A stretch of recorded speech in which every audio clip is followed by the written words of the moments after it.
Thanks for the support as a channel member, B.E. Woodcock. Now, I know we had a great run in Europe last year, but you got to believe me, this year is going to be very, very different. These are not the same kinds of teams we were playing last year. We're going away from home to Atletico Madrid. Yeah, I'm afraid of what might be about to happen to us.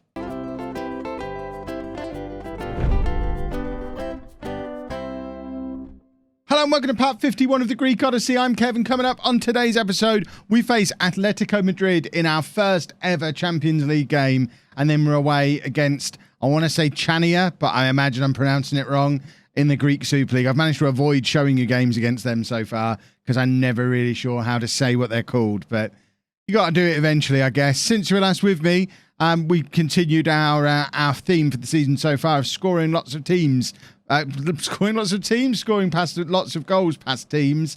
Marola in particular, banging goals in for fun. We've now got a 5-1, a 4-0 and a 5-0, which means the Super League at the moment looks very, very attractive. Marola and Cordoba, top scorers. Duffy, Marola, Della Vegas, all up there as top average ratings. Della Vegas, 3 assists, 2 Man of the Match awards. We're a good team.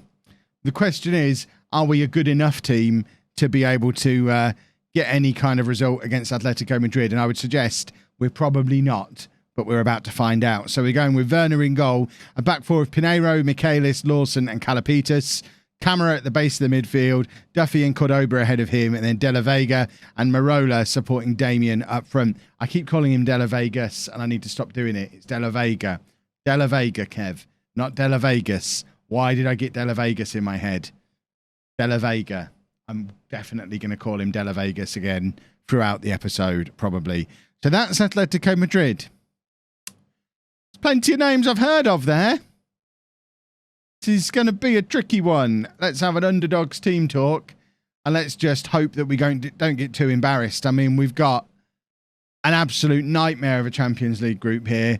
If we somehow manage to find a way to third place in this group and get ourselves back into the Europa League again, I'll consider that a huge success for this season, because I think we have improved as a team. I think if we could get ourselves back into the Europa League, then I think we'd have a good chance of going one better than we did last year. Although, got to remember that our run last year was largely because we never really played anybody any good until the final. But the final was close. But this does feel like a huge step up in level that we're probably not equipped to handle just yet. And they've hit the post, which, for that, if that's all they've done in the first 35 minutes, I can cope with that. We've not had a shot, though, and we've only had 35% of the possession. So we're not showing any attacking oomph. But if we can keep things tight at the back, and defence has always been our strength for this Apollon team. I know we often have a free-scoring striker as well, but we've always kind of built from the back first, because that's where our youth team has always been strongest. Calapitas, Lawson, Kios, all coming through that youth team. Obviously, Kios isn't here anymore, but we always built very strongly at the back. Damien's in here, and he's absolutely fluffed his lines there. That was the chance of chances for Damien. If he wants to be taken serious as a potential England striker, he was devastated to miss out on the Euros last summer. His words, not mine. He needs to score chances like that if he wants to be taken seriously. This is his opportunity. Playing against top-tier European opposition, this is his chance to show the world that he should be playing at their level. And you're not going to do that by missing chances like that. Right. There's nothing to lose. Go out there and give it your best shot. I think that's all we can say. Everything else on there was a lie or really negative. And I don't want to have a go at them, because 0-0 at half-time is good. But I don't want to say stuff like, we've been the better team, keep doing what you're doing and we'll win the game, because none of that is true. Although we've had more shots on target than they have, which is nice. Like, obviously that effort from Damien is going to count as one of those, and I don't know that I'd even count that as a shot. It was just kind of a scuffed miss hit. Right, Della Vega is going to come off. We're going to bring youngster Sanchez on this right-hand side, left-hand side even. I think I will keep... What foot does he use? He can use either foot. He's going to be a good player. Sanchez can come on there, and we are going to take off Damien and bring on Feliciano, and we'll leave it there for now. Kieran Blavins, if you're watching, and you should be, channel member and all that, You're on the bench in the Champions League away against Atletico. You're not a million miles away from this team. Right, for my final change, Cordoba's going to come off, and we're going to bring on youngster Yossi Amran, who we signed on deadline day to be another option for us as a defensive midfielder. It allows us to push Camera a little bit further forward.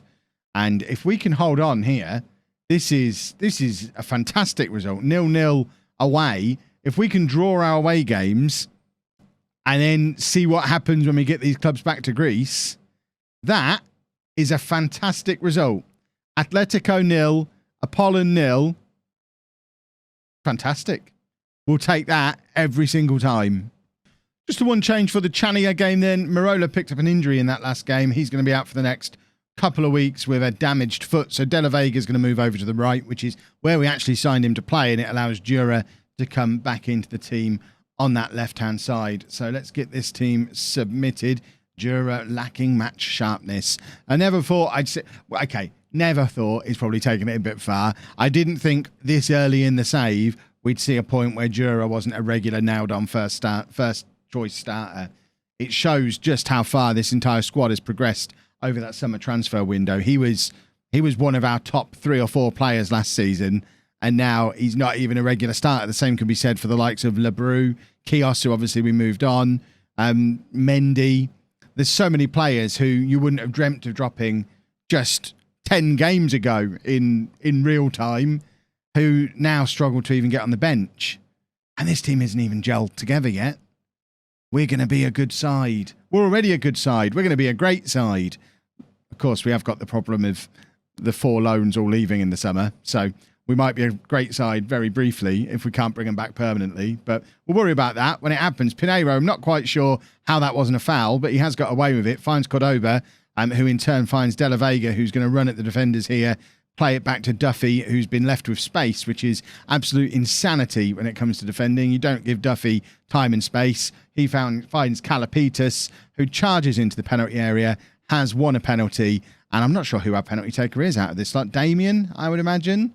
It is going to be Damien. He's a number 36, isn't he? Yeah, so Damien steps up and scores only just, but he scores all the same. A 3rd goal of the season for Damien, and it's about time we got him back on the score sheet again. He's not quite as prolific in front of the goal. He's still not back to the same ridiculous form we've seen him in the past. Marola can comfortably outscoring him so far this season, but hopefully we'll get our Damien back eventually. Michaelis with the header that goes just over from the free kick there. And now it's time for a Kalapitas long throw. De La Vega nods it down, and there's Madi Camera, and that's his first goal for the club. And it is a lovely finish from the edge of the area. This was a well-worked long throw. This isn't your typical FM20 just cause chaos in the penalty area. This is a throw with a purpose. De La Vega nods it down, and Camera's there to hit it first time on the volley, sticks it into the back of the net. That looked like it was straight off the training ground. I wouldn't know because I never go there, but I'm sure the tracksuit brigade practice that kind of stuff all the time. Kalapitas has picked up a knock here. We'll keep him on until half time and then make a change. I'm not sure who we've got who can go out to right back if need be, but we'll sort something out. Duffy sprays it forward for Jura, who finds Damien, and it's back with Jura again. Duffy to Maddy, who plays it forward for Pinheiro, who does... I thought he'd done well, but actually he's missed out on the ball there. But Michaelis has got it covered, and Michaelis has done very well there. Just to get the ball moving again down the other side. And it's now with De La Vega, who's got an injured Kalapitas trying to overlap him, but not getting very far. Back with De La Vega again. Has everyone in our team touched this in this move now? Jura with the shot, and it goes out for the corner, and Jura's going to go across to take. And I wouldn't be surprised if we have a 3rd goal before half-time here. Corner comes in, and there's Damien, and there's his 4th of the season, our 3rd of the day, and we're having a perfect start to this season. It was going to be very interesting what happens the first time we play Olympiakos, because, of course, they're also having a perfect start to the season. Panathinaikos look like they've had their first slip-up, but both ourselves and Olympiakos, starting like we mean business... Going to be very interesting to see how that story develops. Baldi's going to come on at right back for Kalapitas. Not the ideal solution. He's a centre back, but he can play there. If he didn't ever want to play there, he shouldn't have told me he could play there when he first arrived. The Chania players are looking anxious and nervous, as you could imagine, because we've not scored as few as 3 goals in a league game yet this year. So they probably quite fairly assume we're not finished with them yet. Baldi comes back to cover, plays it across to Lawson, back to Werner, who's just gonna look up and pick his pass. Finds Lawson across to Michaelis, who that's always Lawson's default. Give it to Michaelis, let him pick the proper pass, and the proper pass is usually Duffy, which is where the ball's ended up. And Dura has drawn a foul there, and it seems like a harsh red card, but I'm not gonna complain about it because we're now facing 10 men for the final half an hour of this game. Michaelis with a header that goes just over, and I definitely feel like there's more goals to come in this one yet, and it feels like a perfect opportunity to get Kieran Blevins onto the pitch. But for whom? We're going to bring him on for De La Vega, and we're going to go to 2 up top because we're going to take off Dura as well, and we're going to bring on LeBrew, who hasn't played yet this season. So LeBrew can go in there.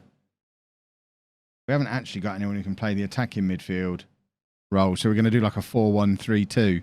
It's like Championship Manager 0102 all over again. This was the system, boys and girls. This is how you won at that game. Right, we want him Mezzalaing his face off while he can Carrilero his face off. Blevins wants to be an advanced forward, so that is what he shall be.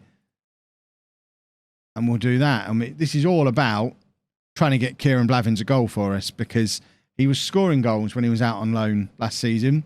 It would be nice to get him off the mark in an Apollon shirt and really get him properly into the mix as a regular fixture in this squad. Bring through another youngster. You know, we always want to bring through a youngster. LeBrew plays it into Cordoba. Duffy's there, and there is number 4. Although it looks like it's being disallowed. I'm not entirely sure what for. Duffy certainly wasn't offside. Apparently Cordoba was. Let's have a look at it from the replay. Okay, he was. I'll accept the decision reluctantly. I'm going to drop some praise anyway because we have played very well. We've had 30 shots to their 1. 8 good chances, so 2 clear cuts, 6 half chances. We've dominated possession. We should have more than 3 goals, and hopefully there is still more goals in this game. Camera charging forward again. He's got Baldi on the overlap, who's got time to pick his cross, but didn't seem to want to. Gives it back to Camera, who in turn puts it back out to Baldi again, screaming, cross. He doesn't, but eventually it ends up with Paul Duffy, who this time is taking no chances and not going to give it away before just thwacking it. He wanted the goal that was robbed from him before. It's an absolute beauty. Talking of people getting into the England squad, Duffy can't be that far away now. He only needs a few performances like that in the Champions League, and all of a sudden he's making his way into the England squad as well. But it's 4-0 now, and I mean, I'll call the game off 10 minutes early if these guys want to. We don't need to risk injuries at this point. We've got the job done. I guess the one thing we want is that Blevins goal, but I mean, I don't know. We'll wrap things up here, shall we, lads? Although there's the ball over the top. There is Kieran Blevins. This is his chance. Although there's no one there supporting him. Where's Damien while all this is going on? They've managed to get it clear. Baldi's going to have to come back and cover. And, I mean, just take care of it very comfortably. There's never any doubt there. Duffy to LeBrew, Cordoba. We've got Pineiro's looking for an overlapping run here, but then gave it straight back again. There's Camera, and that's his 2nd of the game, our 5th for the day. Maddie Camera's having a lovely time. 5-0 to Apollon, and we really are sending a message to the rest of this league with these first few games of this season. And I think from a series creation perspective, we might be reaching the point where I'm not going to show you many league games anymore. Certainly that aren't against Olympiacos or PAOK or Ike, because as much fun as it is seeing us do this every now and again, it'll get old fast if I'm showing you a 5 or 6-0 win every episode. Let me know what your thoughts on that are down in the comments, but my long-term plan with this save when we first started it was always, when we get to the point where we're dominating Greece, pretty much focus the episodes around the Champions League and the international stuff. Obviously, we've not got the international job yet, but we are now in the Champions League. We have one. I wouldn't say we're dominating Greece yet, but we probably don't need to show too many of these games against the lesser teams because they are effectively foregone conclusions at this point. There's Duffy with another one. That's 6-0. And we're just picking our spot and absolutely making their day an utter misery. They've not picked up a point yet this season. There was never a chance for them today, and certainly when they went down to 10 men, it was only going to get messier and messier for them. Come on, boys. That's got to be it now. How is Blevins uninterested? He must want a goal. I would think he'd be the only player on the pitch who should still be going for it at this point. Everyone else should switch off. But we might have to keep an eye on his attitude.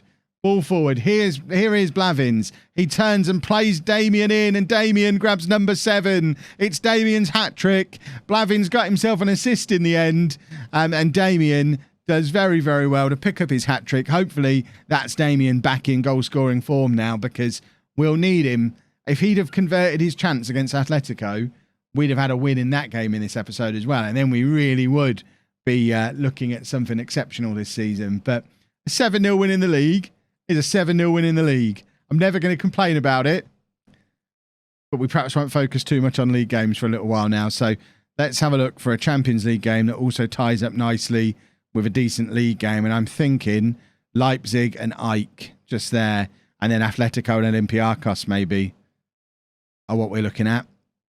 Well, I should probably show one of the Man City games. I'm not going to do power. We'll figure it out. We'll find some good games for you to see.